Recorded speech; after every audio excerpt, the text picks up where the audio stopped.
The war in Europe nears its climax. On the other side of the planet, the drive towards Japan is also approaching its bloody conclusion. But every island invaded is coming at increasingly higher cost.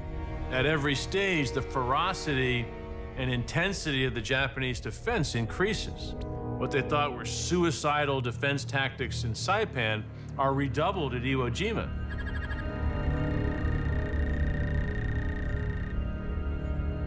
February 19th, 1945, 60,000 U.S. Marines stormed the island of Iwojima, where a battle of unrivaled brutality begins.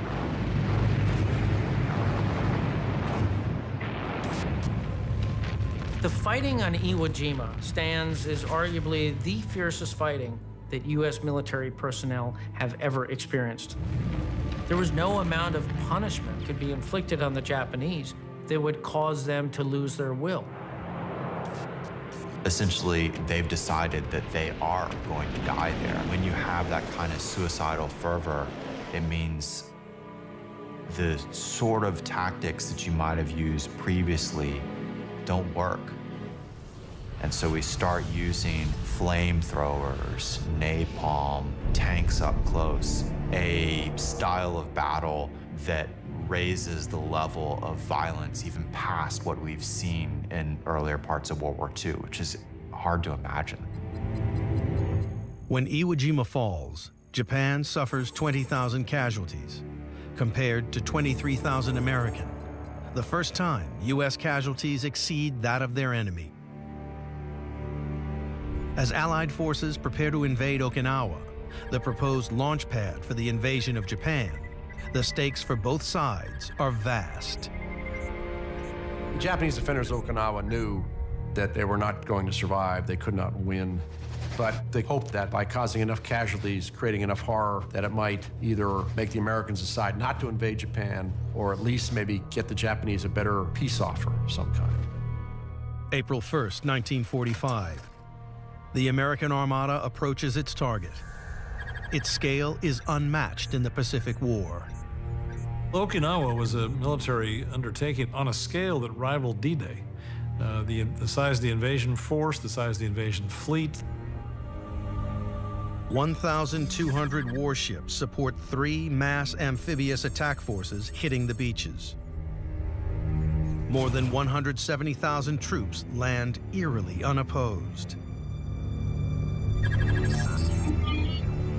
But unseen by American troops are 97,000 Japanese defenders, ready to strike with unprecedented savagery. They are taking the Japanese soldier and using just his body as a weapon. Japanese soldiers with 22-pound satchel bombs run under tanks. 6,000 defenders banzai charge Marines armed only with bamboo spears and sidearms.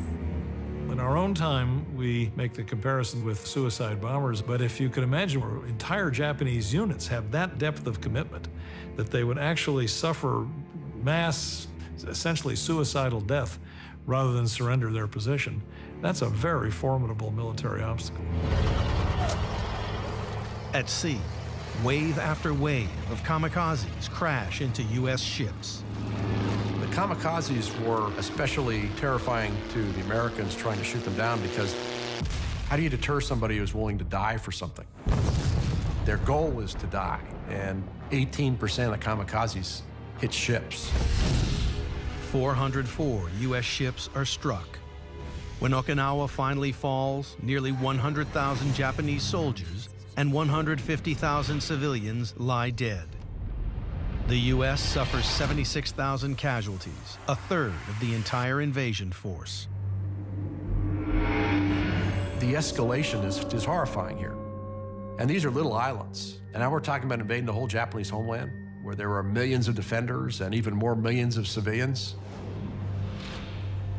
The U.S. War Department estimates that the invasion of Japan will result in 10 million Japanese casualties, along with at least 1.7 million American.